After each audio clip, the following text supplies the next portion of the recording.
But yeah, so we are Jacob and Alberto from the Met Office, and specifically within the Met Office from something called the Informatics Lab. But first of all, do you all know what the Met Office is about? We are the weather people. We essentially do the weather forecast and climate and observations and many other things. But yeah, I'm pretty sure that most of you have seen essentially weather forecasts coming from the Met Office in the last few years. And one of the main things we do, we have heard already quite a lot about kind of the old infrastructure and the old style things, so we still do a lot of that.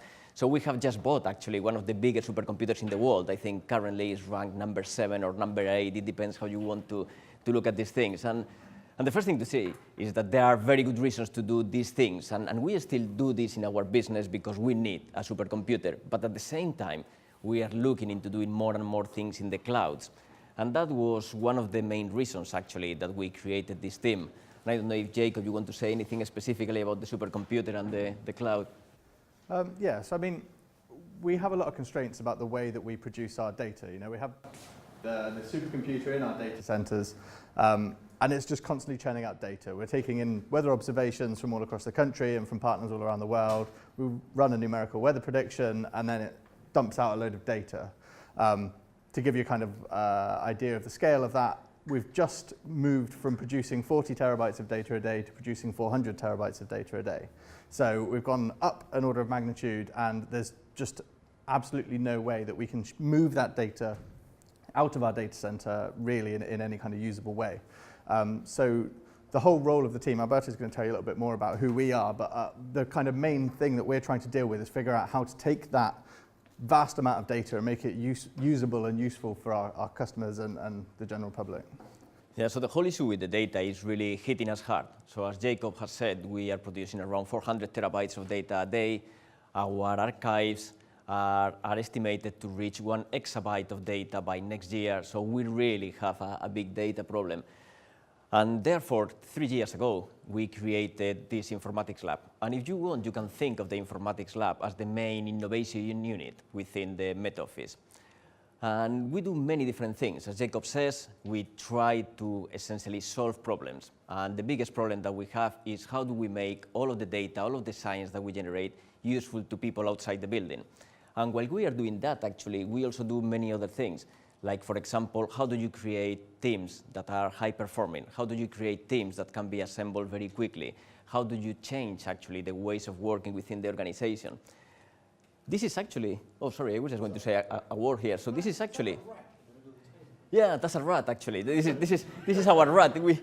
We may have to say something about the rat later on, actually, because it's a little bit more than our mascot into the team. But this is the real space where we work. So we just have a table in there, and we just assemble around with a bunch of laptops and equipment, and we just do whatever we need to do. So we created this team so we could take risks, and we will mention that later on. But we are literally outside of the Met Office infrastructure, so we can do whatever we want. And what we want to do mainly is actually using AWS infrastructure. So all of the projects that we are going to be talking about later on have been done using AWS infrastructure. But we also do other different things, and it's testing other channels and so on. And with the RAD particularly, we created it into a complete, if you want, scientific assistant that could help us to do the things that we need to do. So we will talk about bots a little bit more in a second. But can we go to the next one? And this is a big part of what we do, actually, is to test things, to run experiments, to make sure that things work, so we can demystify all of these kind of buzzwords and new big words that are coming. And again, I don't know if you, Jacob, want to say something about some of these particulars. I mean, often it's hard to tell the difference between something that's just hype for hype's sake or whether it's actually a useful technology. And being quite a large, old government organization, it's really easy for us to see something on the horizon and go, right, we're going to take this team and we're going to train them up on it, and we're going to spend this amount of money on infrastructure, and we're going to build something that does whatever the current buzzword is. And then you might get a few months down the line and realize that maybe that was slightly the wrong direction, but because we're such a large organization with such a legacy and such a kind of operational requirement, it's quite hard to change direction sometimes. So being in the informatics lab, we can kind of take these buzzwords and test them and see whether they have any substance. So we can quickly use AWS, we'll spin up a prototype, we'll have a look into some technology, and then if it's useful for the Met Office, we will go to our colleagues in our kind of more operational areas and tell them that they need to start looking into training themselves on how to run this technology in an operational manner. Or we can go to them and say, actually, this was just hype, don't worry about that one, look at something else. As Alberto said, we do a lot of things around taking risks as well. So a lot of these new technologies that are coming up on the horizon are risky, especially for us. We have a very kind of military history, and we also have this operational requirement to produce a weather forecast every hour. We can't not produce the weather forecast every hour. So if we adopt some piece of technology that could impact that requirement, it could be a major issue for us. So being in the informatics lab, we can take these new projects and we can really test them and really check to see whether they are going to be risky for us. I don't know if you want to say anything. One thing to say about that is our team is not just a bunch of people that do computing work or that just plays with technology. So we have a real mix of skills in there, and that was one of the things that we wanted to do from very early on. So myself, I'm a scientist actually. I have spent most of my life doing research and leading the development of operational systems. Jacob, for example, is a technologist. I don't know if you want to say something about your background. Yeah, so I mean, my background is kind of more in infrastructure and Linux systems and kind of building up big operational suites of software and platforms. So we also have designers in there, and we are normally a team of between 8 and 10 people.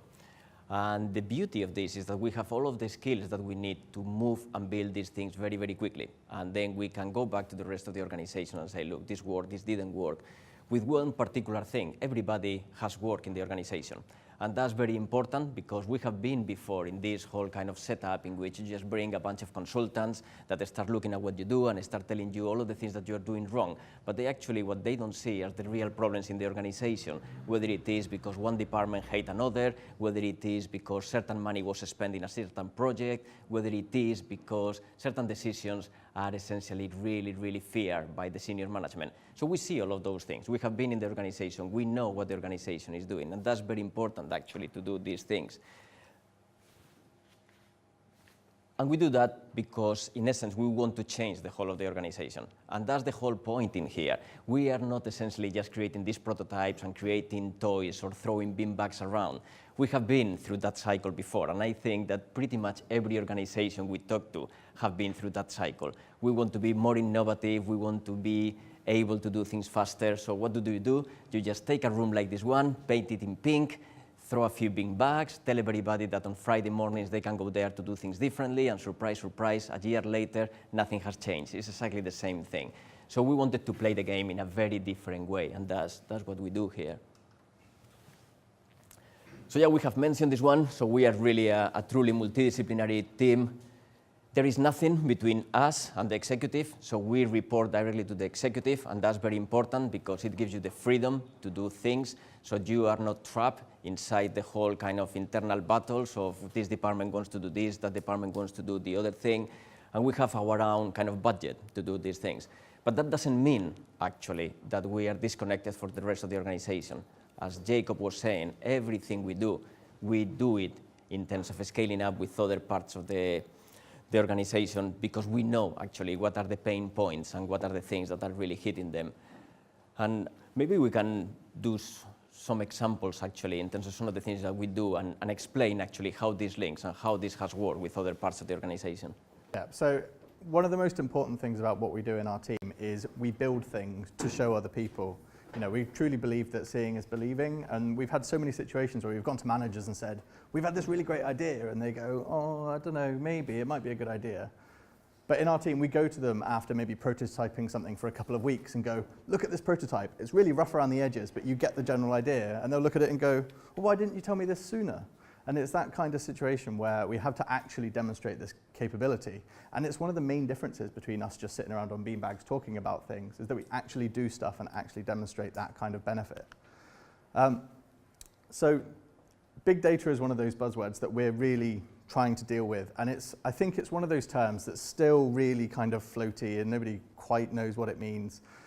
And I think that's because it's such a subjective term. So this is a description that I kind of came up with a little while back, because it kind of applies to everybody. Big data is just more data than you generally deal with. It's more data than you're kind of mentally assuming you're going to deal with.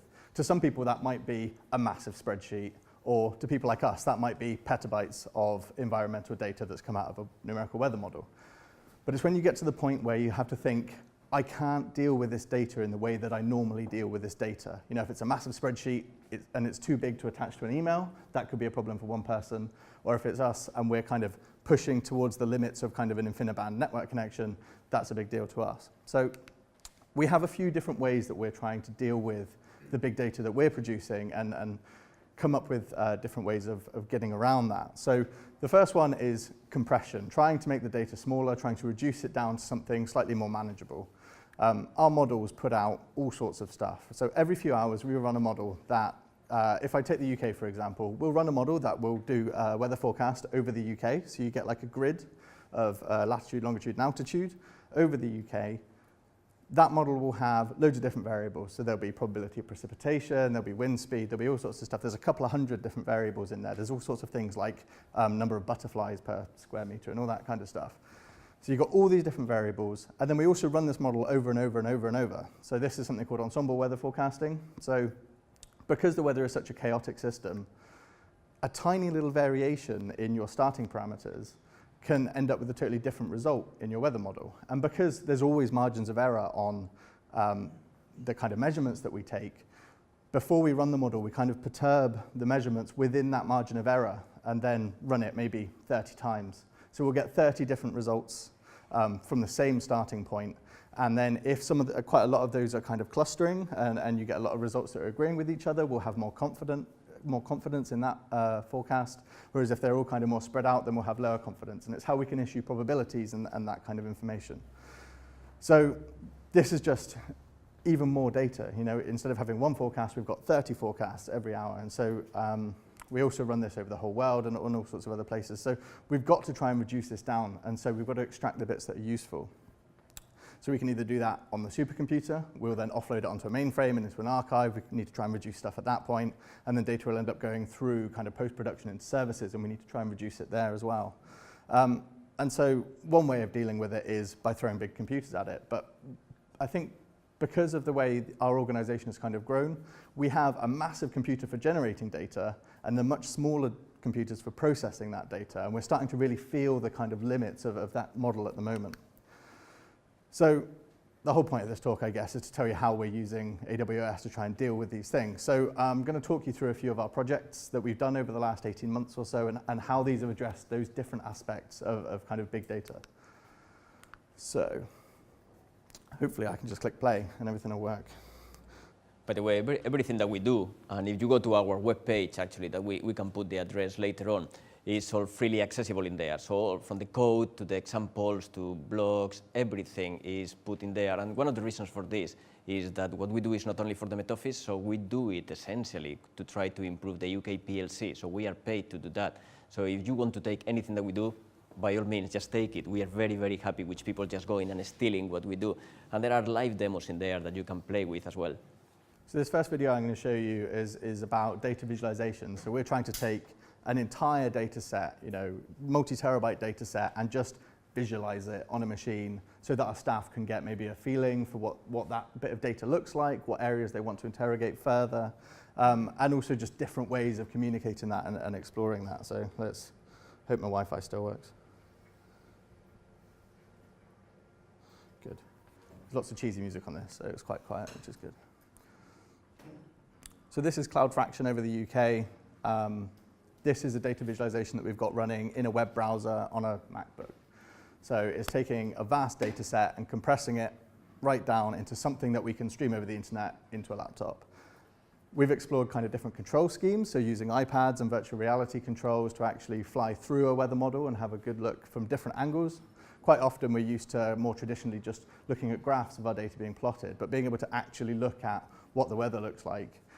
We're quite fortunate in the fact that our data is a thing that's kind of real, and everybody knows what clouds look like, and we're just modeling clouds and that kind of thing. So we can visualize it in the same way that they really exist, which is totally different to like modeling sales data or something. So one of the interesting things with this is, I mean, I'm pretty sure that you have seen on television this kind of videos that you are just flying through the weather and so on. The problem with those things is that those are generated using really very expensive equipment. You need a rendering farm, and you can create very high quality kind of visualizations of this weather data. But that's not something that you can experience in your laptop.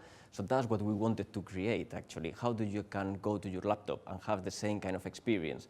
With an addition, we wanted you not just to see a video, but to have all of the data at your fingertips. So when we were showing here that you are just flying through, whether it is in your desktop or with the laptop or etc., essentially what you have is the data.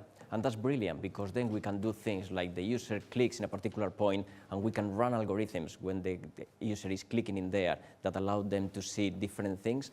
And that has been very, very powerful running applications, whether it is for the military or whether it is for kind of energy companies that need to start just making estimations of the production and demand of energy in that particular point.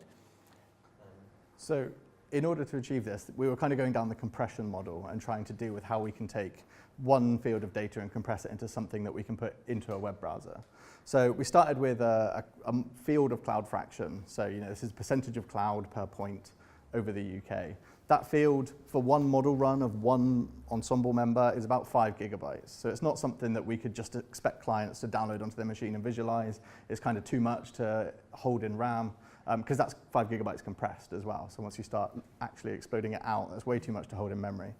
So we were looking at different ways of compressing that other than the kind of weathery compression models that we have in our own kind of slightly proprietary file formats.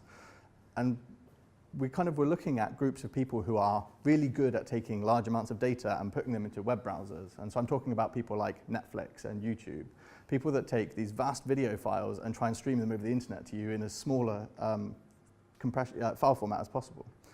So what we did is we took standard image compression and standard video compression and kind of hijacked that to put our data into. So this is just one still frame. I'll play the video in a second.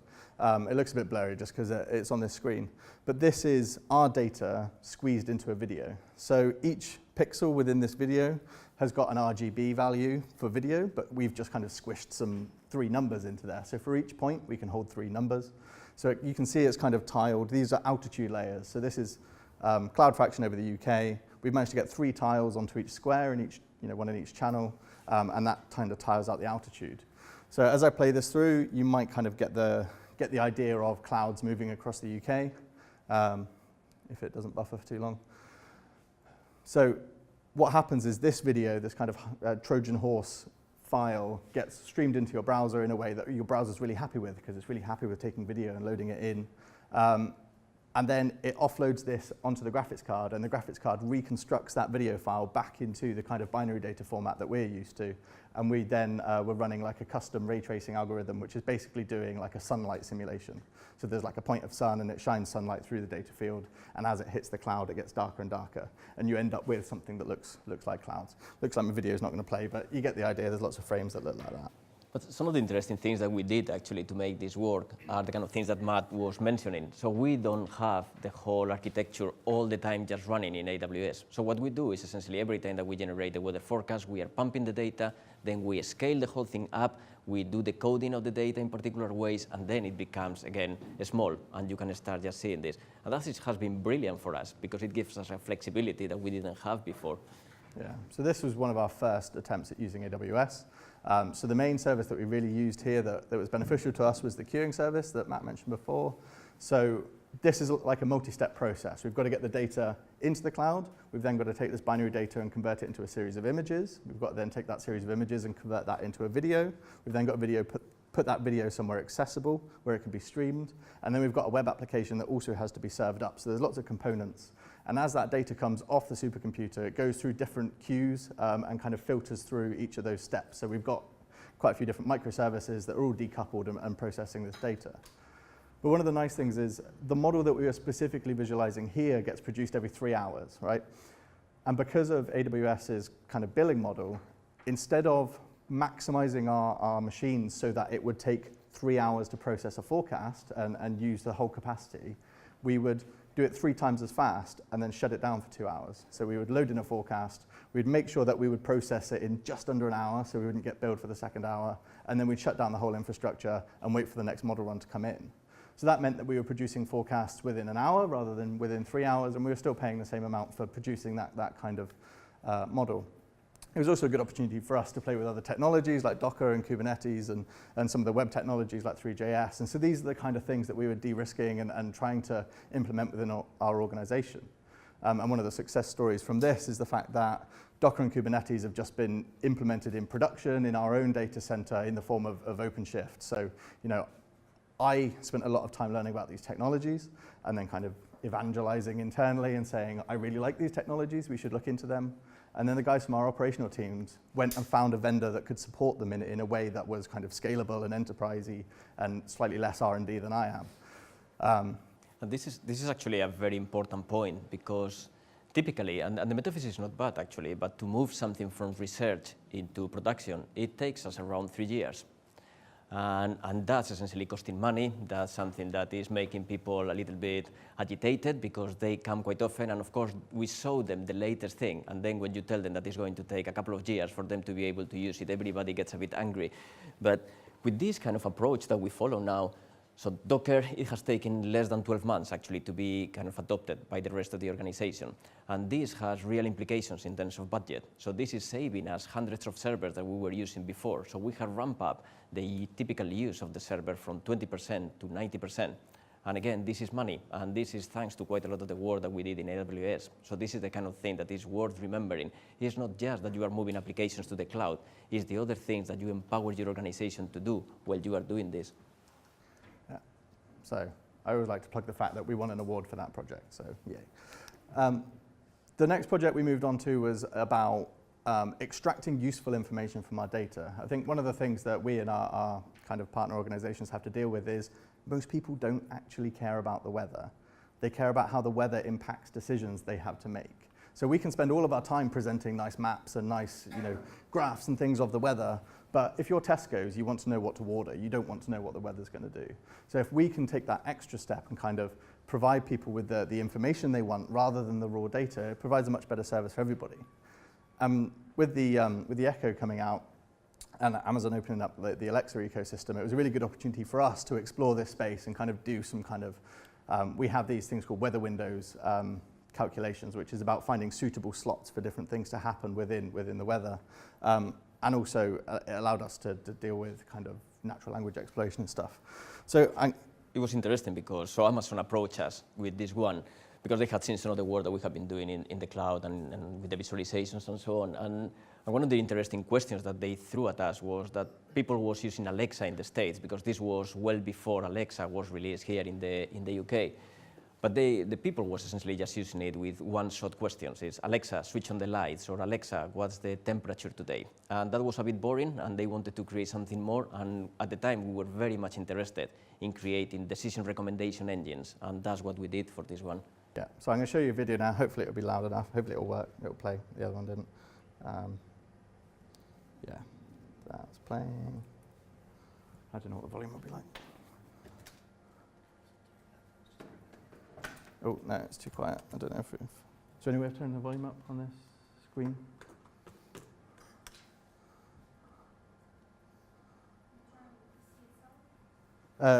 Yeah, I could try. It'll probably be a bit quiet. It's not... No, it's not letting me do that. Okay. Oh, yeah. I can try that. Now, right, so we'll skip over this. So I've actually got a kind of diagram of what this is about, just in case these things happen. So the whole video was my colleague sitting in a chair talking to Alexa, and he would say, Alexa, what should I do this weekend? And Alexa knows kind of information about pastimes. So this was all about pastimes for the general public. It knows about kind of his preferences for pastimes because he's put them into his Amazon account, and it also knows sensible defaults if he hasn't bothered to do that kind of thing. So you could say, what should I do?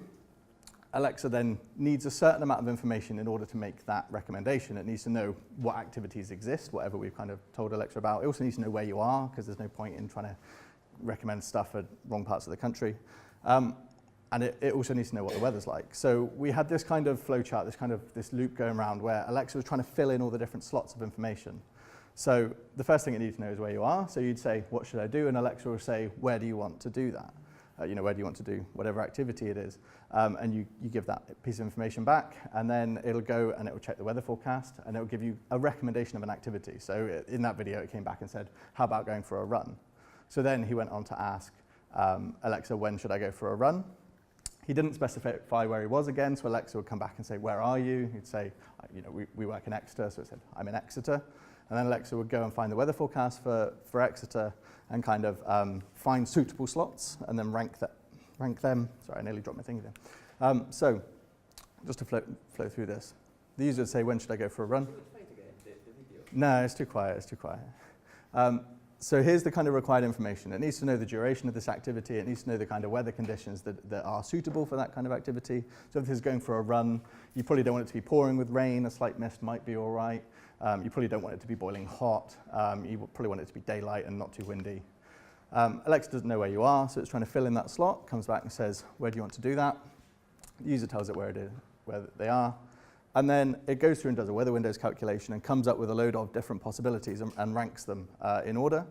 So it's probably going to come back and recommend the 520 because that's got the highest score. You could then go on and say when else, because you might be busy, and then it'll go and give you the next ranked score. So we've looked at all sorts of different ways of incorporating this into kind of your calendar and using it for like event planning and things. But this kind of problem, although this is kind of a general public problem, this could be scaled up to I am an energy provider and I want to buy electricity wholesale. You could ask kind of those kind of decisions as well, and it's the same kind of principles, just on a different scale. And the other way that we are looking at using this is actually for our own scientists and data analysts, because to be frank, why should we expect that somebody who has a PhD in physics and is doing kind of differential equations and so on should know how to interrogate an SQL database in a particular way? We shouldn't, actually. We are just essentially not making the most of that person that we have just hired. So why cannot we use interfaces like this? So people can simply ask, look, I need the data for precipitation for 2012, and I need it for the region of the UK. And suddenly the data magically appears there for you. So you can start doing what you need to do. And there is no reason that this cannot be used. So we have been talking, for example, to some of the guys in the Department of Work and Pensions. You can make this happen with some of the data sets that they have. And interestingly, we ended working also with NASA and some of the engineering departments of the Department of Defense in the States to apply these kind of approaches, because that's one of the things that are really killing people. And that's one of the things that move us into the next project, which is how you can offer science as a service. The reality is that a lot of people have huge data sets that they need to extract information from this data. And that's the key issue. What is the relevant information that you have in that data set? And once you have the relevant information, what is the decision that you need to make? And what you want is technology that is helping you with those two steps. So it doesn't matter how fancy the technology is, if you are not actually achieving those two steps, you are dead on the water and nobody wants to use it. And you have to make that as transparent and easy for your user as possible, because otherwise, and we are talking here from experience, we have near 600 scientists and data analysts and so on. They don't want to learn any single thing that they don't already know. That's the reality. They want to do what they are paid to do, so you have to make this learning curve very, very simple. And that took us here. Yeah, so this is just another review of the technologies we used in this project. We use a lot of Python for data analysis internally, so we thought we'll stick with Python for doing this kind of thing. We used the Alexa Skills Kit. But it was a really good opportunity for us to try Lambda as well. That's another one of those buzzwords that's around, is the serverless architecture thing and functions as a service and all that kind of stuff. And it was a good opportunity for us to try this out in a project that we were working on. And it allowed us to get to the point where we go, right, well, we like Lambda now. We've had a good chance to give Lambda a test, and we know that it's something that we want to work with in the future. And so we're now looking at implementing APIs to produce our data externally using Lambda and API Gateway. So it's kind of like a tangential thing that's come off this topic. So just quickly to tell you about where we're going next and what we're working on right now. This is the kind of last point off that slide is we've got lots of data, we need to process it, so let's try throwing some big machines at it. Something that's not our supercomputer, because that's for operational work. We want something else for doing research. So we've had a look into Hadoop, we've had a look into Spark. These tools are great if your data looks like what 99% of the data looks like in the world. But our data is a bit weird because of all the different dimensions I was talking about before. Quite often these tools are really good if your data looks like a big spreadsheet. If you're Amazon Retail and you've got these kind of multi-terabyte purchase records and you want to find related products, it's great for kind of chugging through that kind of thing. But if you've got weird weather data, it's slightly less great. And we had a consultant come and tell us to convert all of our data into CSV to get it to work in Hadoop. That was not very good. So the project we're working on, quickly though, because we haven't got long. So again, with the Hadoop and Spark and some of these technologies that we look, actually the other thing that you start finding out is that the ecosystems for these technologies are not easy. And again, even people who are really, really good and really competent kind of engineers and so on are struggling with them. So that's one of the reasons we decided to move into doing something else. Yeah, so we put something together ourselves, a suite of tools that we found that work really well for environmental data. We've called it Jade, it's just a name for it. We found it quite good having a logo. It gets traction internally, even though it's not really a thing. It's a collection of other people's stuff, but it seems to work. So particularly, we found a library called Dask that we like. It's very similar to Spark, but it's written in Python, so it doesn't scare our developers away so much because they like to write Python. And if you're a physicist and you get weird Java error messages in your Python script, you're going to get a bit freaked out. So we're trying to make the transition as easy as possible. We're using IPython notebooks and Jupyter services to make all of these tools available through the web browser rather than having to have specialized desktops and things. And all of this is running, this is a bit of a horrible diagram, but it's all running on AWS in EC2 at the moment, so we can scale up our infrastructure. So if we want to process large amounts of data, normally a scientist will probably pull it onto a server, they'll set a script running and it will run for 12 hours, and then they'll come in the next day and check it, make sure it hasn't crashed, and they can carry on with their analysis. They probably forgot what they were trying to do in that 12 hours because they've been waiting so long for it to run through. So what we're trying to do is put something in the cloud where that 12-hour analysis now takes 30 seconds because we can just scale up the infrastructure massively. The scientist isn't going to lose their train of thought, and they can spend their time thinking about science rather than trying to do computer science. So you log in from your desktop, you access this big compute cluster, you get nice web services, you can write your Python in the web browser. All of our data is sitting on S3 at the moment, and you can run massive parallel jobs across that data in Python. Yeah, no, I was just going to make a couple of points about this because Matt has raised this in terms of security and issues like traceability as well. And one of the beauties for us of doing things this way is, for example, every time that we have a user and is coming here to this section and is being provided with a certain environment, we provide this in a container, and we provide this container in a particular kind of instance that we have launched. That's great. We can assure that that user cannot escape from there. And that gives us a lot of security. Plus, it gives us a complete traceability. So we know what every single user has been doing within the system. And that has been fantastic as well from the point of view of being able to scale these things properly and link them later on with our internal infrastructure. And with this, we're going to close it just to bring it back to time. Thank you.